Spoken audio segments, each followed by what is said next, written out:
Hello, my dear students. As we are all receiving certain complaints about the Zoom app, so we are dropping the idea of using Zoom app for teaching purpose till we get a complete solution whether to use Zoom app or not. But as we know that it would be quite beneficial for us that we shouldn't leave our link for study. So today again I'll make a bit repetition about what we have studied yesterday. Now yesterday, as we all know that I was trying to explain section 159 and 160 of IPC, which shows that there is an offense called as affray if at all somebody or if any person who is fighting at a public place,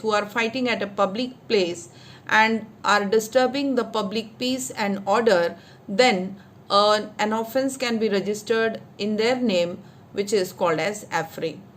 Now, according to the definition, affray refers to fighting in the public that it disturbs the public order and peace. For affray to take place, the presence of two or more persons is must, and their action should negatively affect the tranquility of their surrounding. However, most importantly, the effect of their behavior should create a disorder in society and for the people. Now, if I explain this, I'll try to explain this particular concept in Hindi. As you know that affray refers to fighting in public. इसका मतलब है कोई दो लोग, जहाँ दो से अधिक लोगों की ज़रूरत होगी, प्रेजेंस ऑफ टू और मोर पर्सन, जो लोग कहीं पब्लिक प्लेस पे, जैसे हम लोग उसको सार्वजनिक जगह अगर मारामारी करते हैं, हाथापाई करते हैं, और जिसकी वजह से वहाँ का माहौल जो है पूरी तरह ख़राब हो सकता है, वहाँ की जनता जो है, वहाँ के रहने वाले जो लोग हैं, वहाँ पे कुछ अशांति फैल सकती है, जिसकी वजह से इन दोनों पर affray का सेक्शन एप्लीकेबल होगा. ये ज़रूरी है कि इनका जो बिहेवियर और इनका जो व्यवहार है और ये जो कुछ भी लोग, ये दोनों या दो से अधिक लोग कर रहे हैं, वो इस तरह से सोसाइटी को या समाज को भयभीत करने की कोशिश कर रहे हैं, जिसकी वजह से इनके ऊपर सेक्शन 159 एप्लीकेबल हो सकता है. For example, if one person comes and slaps another person, that would not be counted as an affray. अगर यदि कोई व्यक्ति एक व्यक्ति पे हमला कर देता है और उसको एक झापड़ लगा देता है, तो ये हम लोग affray इसको नहीं बोलेंगे, ये सिर्फ assault तक सीमित रहेगा, क्योंकि इसका जो इम्पैक्ट है वो ज़्यादा नहीं है, वो उस व्यक्ति तक ही सीमित होगा. बट अगर कोई व्यक्ति इतनी ज़बरदस्त हाथापाई किसी पब्लिक प्लेस पे या सार्वजनिक जगह पर करता है, या तो मान लीजिए कोई व्यक्ति है जो अनलॉफुल असेंबली का कोई हिस्सा है या राइटिंग का कोई हिस्सा है, और उसके ही दौरान उसने ऐसा कुछ किया है कि जिसके वजह से समाज में और शहर में या उस नगर में या कोई भी पब्लिक प्लेस पे, कोई भी सार्वजनिक स्थान पे एक दहशत निर्माण करने का अगर इसने कोई काम किया है, तो इसको affray बोलेंगे. और इसका जो पनिशमेंट जो दिया है, जो प्रिस्क्राइब किया है, वो है 1 महीना और साथ ही में 100 रुपया या बोथ या दोनों भी. देखा जाए तो इन दोनों में इसकी जो पनिशमेंट है वो बहुत ही मीगर है, बहुत ही यानी इसको बोलेंगे हम, ये बिल्कुल भी इग्नोर करने जैसा है, क्योंकि 100 रुपया अगर किसी का फाइन हो या 1 महीने की सज़ा, तो इसमें इतना गंभीरता कुछ नहीं समझ में आती है. तो इसकी वजह से हम लोगों ने वापस एक बार एक तरफ मोड़ लिया है, जिसमें हम affray, assault और riot, इन तीनों के बीच में डिफरेंस और कंपैरिजन देखेंगे. नाउ राइट, जो हम लोगों ने पहले भी इसके बारे में काफ़ी चर्चा की थी कि riot it is a violent outburst of an unlawful assembly.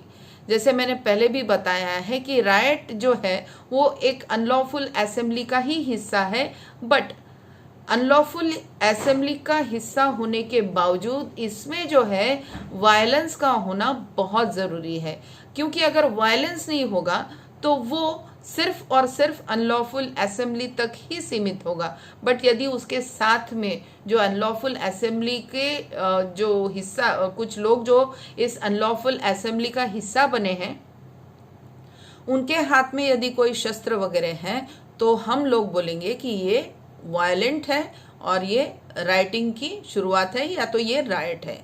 लेकिन एफ्रे अगर देखा जाए तो ये it is a violent activity that took place in public to disturb public piece.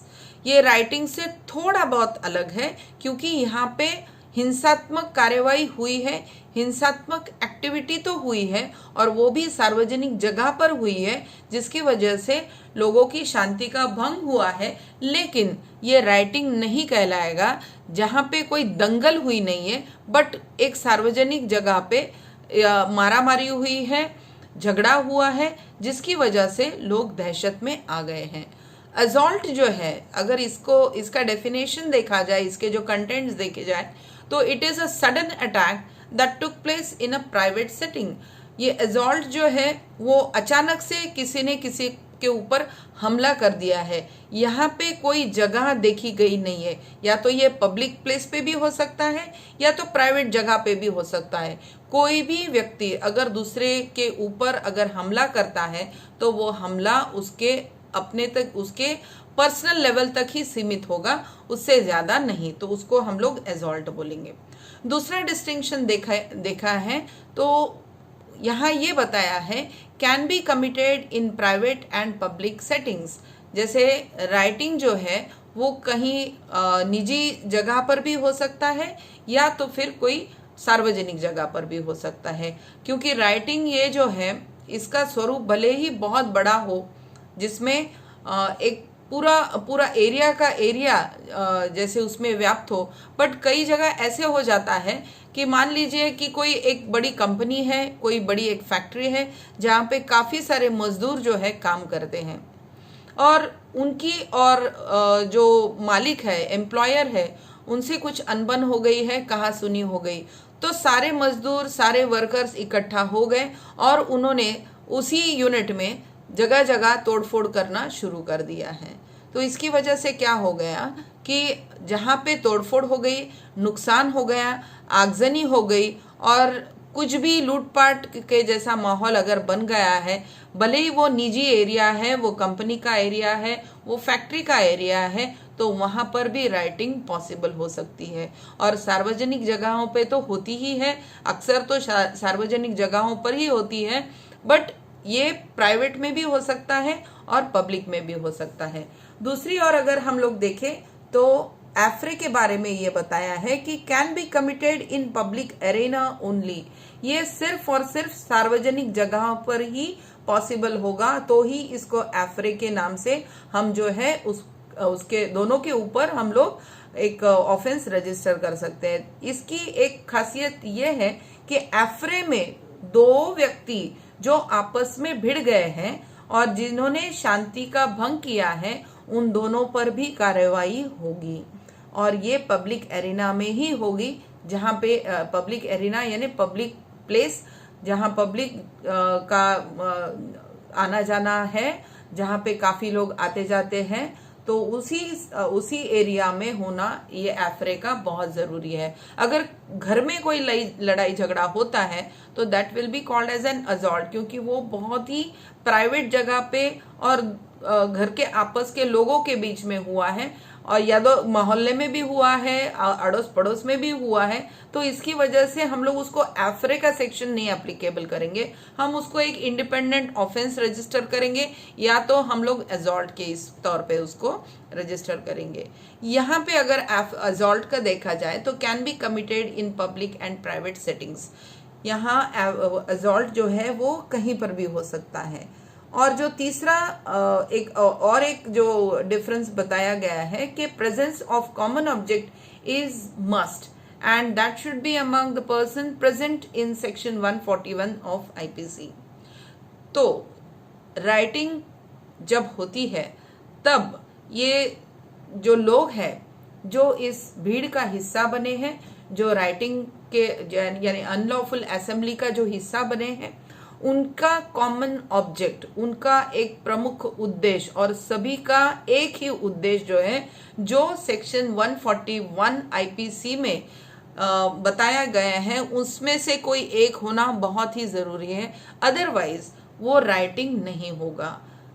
Commonly हम लोग कुछ एक गलत इंटेंशन लेके चलते हैं और वो गलत इंटेंशन का स्वरूप इतना वायलेंट हो जाएगा, तो वायलेंट प्लस गलत intention, that is common object with a bad intention, ये सब चीजें अगर आती हैं और जो सेक्शन 141 के अंतर्गत बताए गए हैं आईपीसी में, उसमें से कोई एक हो तो वो राइटिंग कहलाएगा।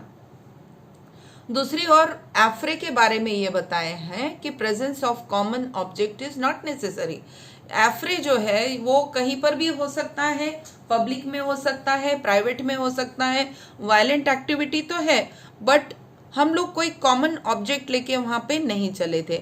अचानक से कुछ ऐसा हो गया जिसकी वजह से लोगों में मनमुटाव हो गया, दोनों आपस में भिड़ गए और इसका देखते देखते इतना ग्रीवियस हो गया, इतना संवेदनशील हो गया कि वहां का एरिया जो है सब हक्के बक्के रह गए, सब दहशत में आ गए। तो इसकी वजह से एफ्रे का सेक्शन एप्लीकेबल होगा। Then if you see assault, presence of common object is not necessary, क्योंकि असॉल्ट जो है वो कॉमन ऑब्जेक्ट के बिना ही हो सकता है। यहाँ कॉमन ऑब्जेक्ट बिल्कुल भी कोई मायने नहीं रखता है।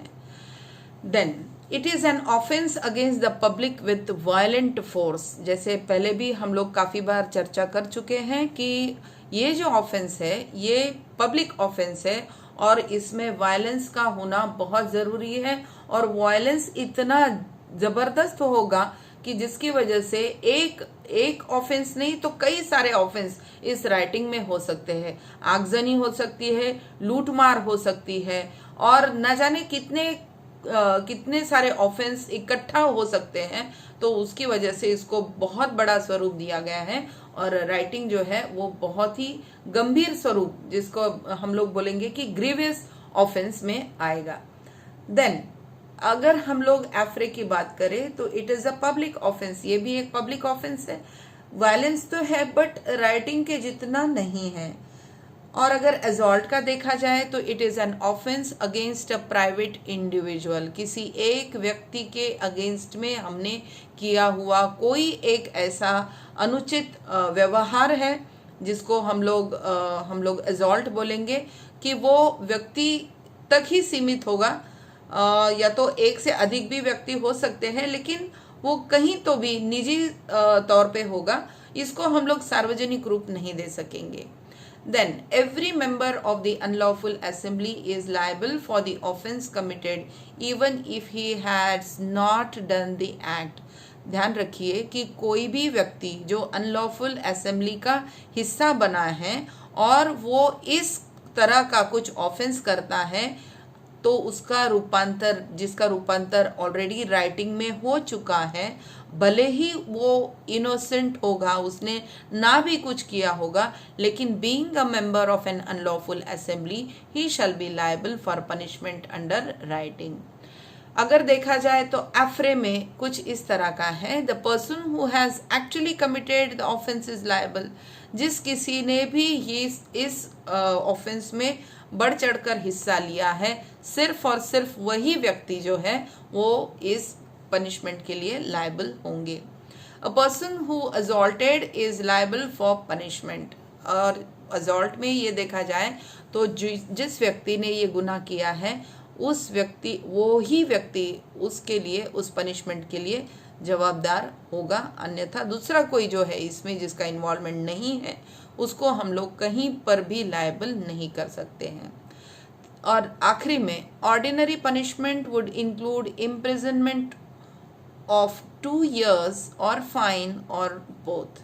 ये जो सेक्शन 147 जो है वो राइटिंग के बारे में पनिशमेंट प्रिस्क्राइब करता है और बताते हैं कि राइटिंग की जो पनिशमेंट है वो 2 साल से अधिक, 2 साल या फाइन और विथ बोथ, यानी 2 साल की इम्प्रिजनमेंट, 2 साल की कैद, या तो फाइन या फिर दोनों भी।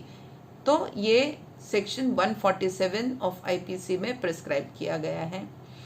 पनिशमेंट अगर एफ्रे की देखे जाए तो पनिशमेंट अंडर ऑर्डिनरी सर्कमस्टांसेस, सर्वसामान्य सर्कमस्टांसेस अगर होंगे, सर्वसामान्य परिस्थिति अगर होगी, would include a sentence up to 6 months। जैसे पहले सेक्शन 160 में बताया है कि अगर बहुत ही सामान्य है, अति सामान्य है, तो छुटपुट घटना हुई है, ठीक है, लोग दहशत में आ गए हैं, लेकिन जो लोग भी इसके जवाबदार हैं उनको 1 महीने से लेके 6 महीने तक, तो उसका अगर उसका सीरियसनेस, उसकी ग्रेविटी अगर ज़्यादा हो तो वो 6 महीने तक भी पहुंच सकती है, और विद अ फाइन ऑफ ₹100 और बोथ। तो ये शिक्षा जो है सेक्शन 160 ऑफ आईपीसी में प्रिस्क्राइब की गई है। और लास्टली असॉल्ट के बारे में देखा जाए तो ordinary punishment includes a term of either description of 3 months और अ फाइन और ऑफ ₹500 और बोथ। इसमें जो है पनिशमेंट जो है 3 महीने की बताई गई है, और जो फाइन है वो 500 रुपये से 500 रुपये तक का फाइन या जुर्माना जिसे हम कहेंगे वो उस ऑफेंडर को भरना पड़ेगा। तो ये तो रहा डिस्टिंक्शन बिटवीन राइटिंग, एफ्रे और असॉल्ट। जो आज नया सेक्शन जो कल भी हमने चर्चा की थी, परंतु कुछ टेक्निकल प्रॉब्लम्स की वजह से हम इसको कंप्लीट नहीं कर पाए, so that is promoting enmity between classes. अभी फिलहाल अगर माहौल देखा जाए तो कहीं सा ऐसा ही माहौल नज़र आता है। वैसे तो ये पॉलिटिकल क्राइम है, क्योंकि ये जो ऐसी जो घटनाएं होती है वो पॉलिटिकली मोटिवेटेड होती है। कोई भी व्यक्ति खुद होकर इस तरह का कोई बयानबाजी करना, या तो कोई ऐसी भाषण, या तो ऐसे सार्वजनिक इसकी किसी रिसोर्सेज का इस्तेमाल करके इस तरह की भाषा का प्रयोग करना, या तो दूसरे के बारे में हमको एक घृणा निर्माण होना, हेट्रेड निर्माण होना, और इस तरह की यदि कोई गलत फहमी या कुछ ऐसा पैदा करने की कोशिश करता है तो उसके ऊपर सेक्शन 153A और सेक्शन 153B के तहत ऑफेंस रजिस्टर हो सकता है, जिसमें एनिमिटी बिटवीन क्लासेस, जैसे हम सभी लोग इंडियन हैं, हम लोग भारतीय हैं, और भारत की एक बहुत अच्छी सभ्यता है जिसमें विभिन्न समाज जाति के लोग इकट्ठा रहते हैं, सालों से रहते आ रहे हैं और आगे भी रहेंगे। बट कुछ ऐसे भी लोग होते हैं जहां अच्छाई के साथ बुराई भी होती है, तो बुराई करने वाले लोगों में से कुछ ऐसे भी होते हैं जो जानबूझकर हमको आपस में बांटने की कोशिश करते हैं। उनका बेस कुछ नहीं होता है, वो सिर्फ अपनी जो है वो रोटियां सेकना चाहते हैं। किसी भी ग्राउंड पे, किसी भी हद तक वो जाके हमको रिलीजन के बारे में कुछ ऐसी गलत फहमियाँ या तो फिर ऐसा कुछ बताते हैं जिसकी वजह से हम लोगों का थोड़ा मानसिक संतुलन उस तरफ जाता है। शायद हम रिलीजन को लेके झगड़ा कर बैठते हैं, कभी रेस के, यानी हम लोग ये कहेंगे कि भाई हम ये कास्टिज्म है या ग्रुपिज्म है या तो कोई वंश है, इस पर भी काफ़ी लोग झगड़ा करते हैं। कभी कभी ये बात होती है कि भाई प्लेस ऑफ बर्थ, अगर किसी, वैसे देखा जाए तो जन्म और मृत्यु ये किसी के भी हाथ में नहीं होती, बट ऐसे जो लोग जो इस तरह का हम लोगों के बीच में दुश्मनी पैदा करने की कोशिश करते हैं, तो ये लोग इस बातों का भी सहारा लेकर भी हमको आपस में बांटने की कोशिश कर सकते हैं। या तो हम लोग यहाँ के रेसिडेंट्स नहीं हैं, हम लोग यहाँ के हम रहिवासी नहीं हैं, हम कहीं अलग प्रांत से आए हैं, हम कहीं अलग प्रदेश से आए हैं, इस तरह की कुछ बातें, कुछ लैंग्वेजेस को लेकर बातें, या कोई भी ऐसी चीज़ जिसकी वजह से हम सभी लोगों में आपस में बैर निर्माण हो, इस तरह का यदि कोई काम करता है तो that is promoting enmity between classes and also include offense on moral corruption. What the definition says that this section makes the promotion of enmity between different groups on grounds of religion, race, place of birth, resident, language, etc. punishable.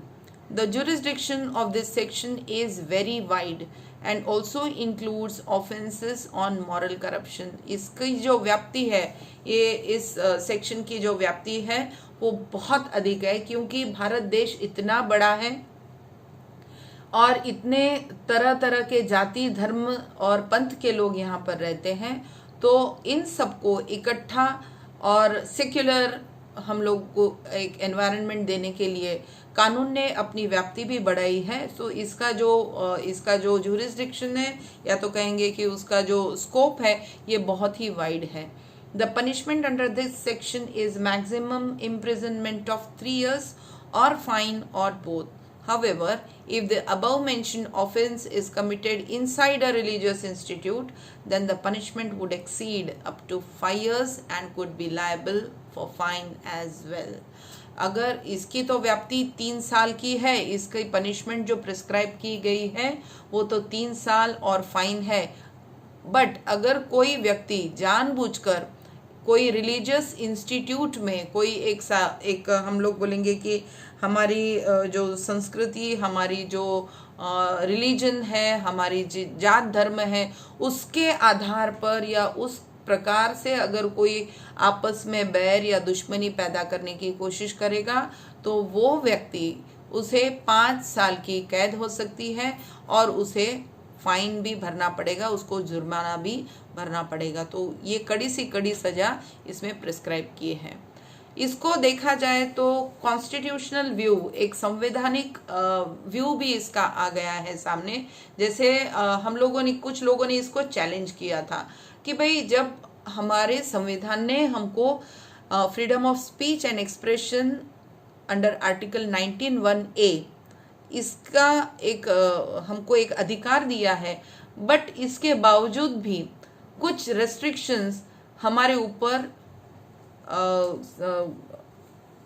कानून ने लागू किए हैं। क्योंकि अगर हमको freedom of speech and expression करने की अगर इन्होंने इतना हमको राइट दिया है, लेकिन अगर हम कुछ भी बकवास करने लगे, आपस में मेलजोल बढ़ाने के बजाय अगर हम एक दूसरे में हेट्रेड पैदा करने लगे, घृणा या तिरस्कार दूसरे के प्रति अगर हम निर्माण करने लगे, तो ये बहुत ही गलत होगा। This section puts a restriction on the speech or acts which could potentially encourage discord among various groups and classes. However, the court of law has time and again upheld the validity of this section, as it comes under the purview of public order and to some extent under the sovereignty and security of the nation. Under the reasonable restrictions, the scope of public order has grown leaps and bounds over the years.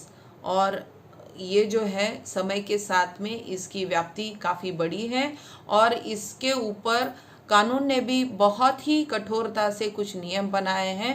और अगर कोई व्यक्ति अपनी भारत की एकता और अखंडता के साथ में इस तरह का कोई अगर बेबुनियाद बातें करके हमारे बीच आपसी मेलजोल या आपसी सौहार्द को अगर क्षति पहुंचाना चाहेगा, तो उसके अगेंस्ट में कड़ी से कड़ी पनिशमेंट का प्रावधान भी इस एक्ट में किया गया है।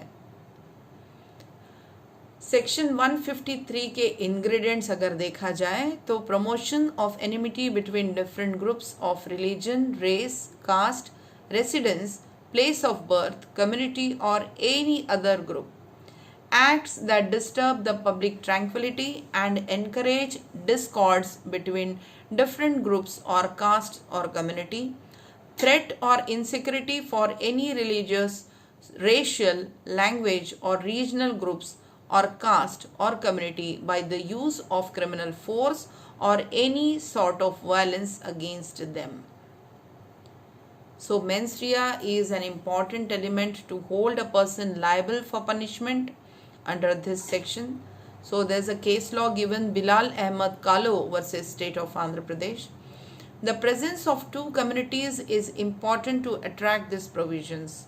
Mere derogation of the feelings of one community without any reference to any other community is not considered under this section. इस सेक्शन को हमको बहुत ही बारीकी से देखना पड़ेगा. एक तो पहली बात यह है कि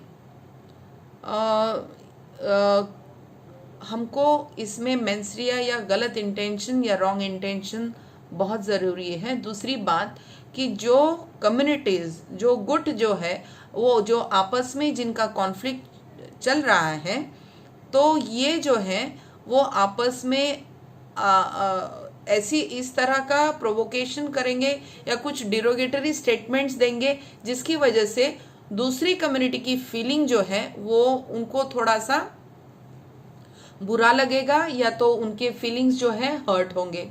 अगर कोई इस तरह का बयान करता है जिसकी वजह से कुछ इतना गंभीर हम लोग बोलेंगे कि भाई उसका कुछ ज़्यादा इम्पैक्ट नहीं होगा, तो उसके ऊपर ये सेक्शन एप्लीकेबल नहीं होगा.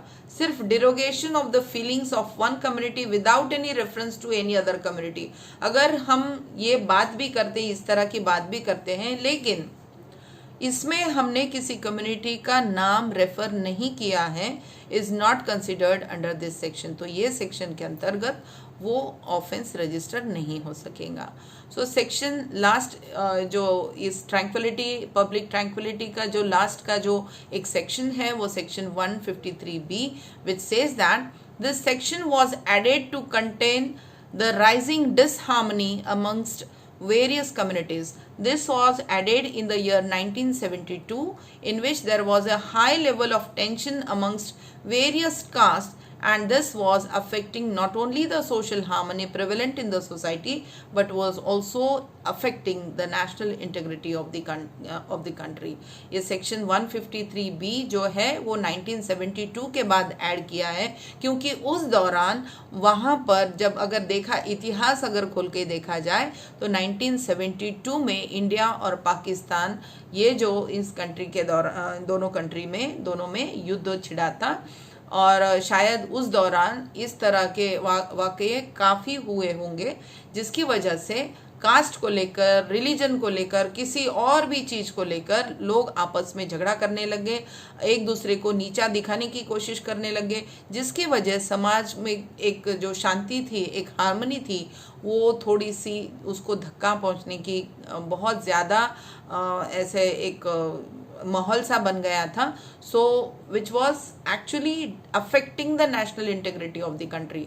तो इसका असर जो है अपनी राष्ट्र की सौहार्दता और एकता और अखंडता पे पड़ रहा था. तो इसकी वजह से सेक्शन 153B का प्रावधान किया गया है.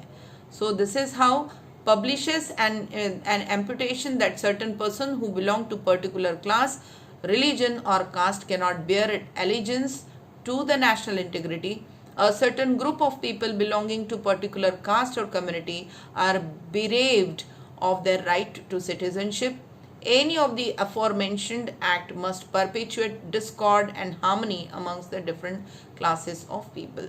So this is how the chapter 8 of IPC deals with the offenses against public tranquility.